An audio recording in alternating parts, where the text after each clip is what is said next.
வந்துட்டா நம்மள தோக்கடிக்க எதிரில கண்டிப்பா ஒருத்தர் இருப்பாரு. ஒருத்தர் மட்டும்தான் இருப்பாரா? அவரு கூட சேர்ந்து ஒரு 10 பேர் இருப்பாங்க. நம்ம மட்டும்தான் இருப்போம்.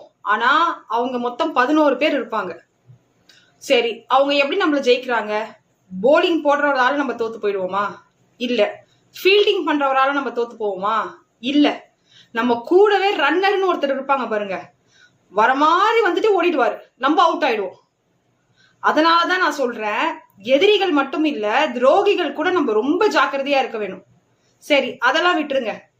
இந்த ஆடியன்ஸ் சொல்லி ஒரு 1000 பேர் இருப்பாங்க பாத்தீங்களா?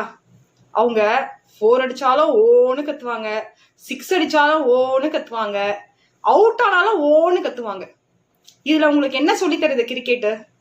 வாழ்ந்தாலும் ஏசுவான், தாழ்ந்தாலும் ஏசுவான், எதை பற்றியும் கவலைப்படாமல் உன் இலக்கை நோக்கி செல். இது மட்டும் தான் நம்மளுக்கு கிரிக்கெட் சொல்லி தருது. அப்பதான் நம்மளால செஞ்சுரி அடிக்க முடியும்.